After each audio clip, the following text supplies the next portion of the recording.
Hi, everyone. It's 4 o'clock in New York. I've covered the Trump White House every day since inauguration and the Trump campaign every day before that. Today is a day that can only be described one way: total meltdown. In conversations with 4 individuals in and closely aligned with the White House, insiders describe a president who is beyond furious and aides who are frantic to know what's been written about them in a scathing new book by Michael Wolff called Fire and Fury: Inside the Trump White House. Wolff's account is based on 200 interviews and more than a dozen visits to the White House complex. One of his key sources was dismissed chief strategist Steve Bannon.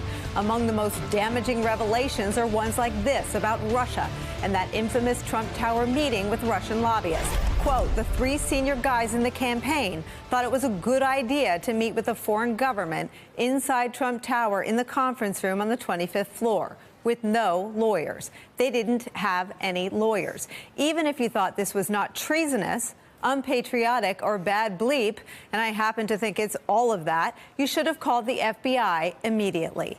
And this one about potential financial crimes. Quote, you realize where this is going. This is all about money laundering. Mueller chose senior prosecutor Andrew Weissmann first, and he is a money laundering guy. Their path to bleep Trump goes right through Paul Manafort, Don Jr., and Jared Kushner. It's as plain as a hair on your face. The president responding with a lengthy statement suggesting that Steve Bannon was less important than he would have people believe, and that he's crazy. Quote, Steve Bannon has nothing to do with me or my presidency. When he was fired, he not only lost his job, he lost his mind. Steve was a staffer who worked for me after I'd already won the nomination by defeating 17 candidates, often described as the most talented field ever assembled in the Republican Party. Steve pretends to be at war with the media, which he calls the opposition party, yet he spent his time at the White House leaking false information to the media to make himself seem far more important than he was. It is the only thing he does well.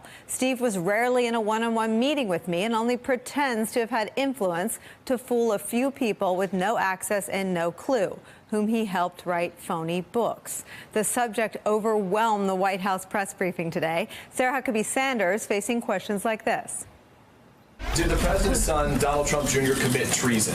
I think that is a ridiculous accusation and one that I'm pretty sure we've addressed many times from here before. And if that's in reference to comments made by Mr. Bannon, I'd refer you back to the ones that he made previously on 60 Minutes, where he called the collusion with Russia about this president a total farce. The president's statement suggests that Steve Bannon had very little influence in the White House, but the president himself elevated him to the same level as the chief of staff and put him on the National Security Council. How do you reconcile that? I wouldn't say that he elevated him to the same level of the chief of staff, and I think that in the actions that Steve took, the president was clear that it didn't have a lot of influence on him or the decision-making process throughout his time here at the White House.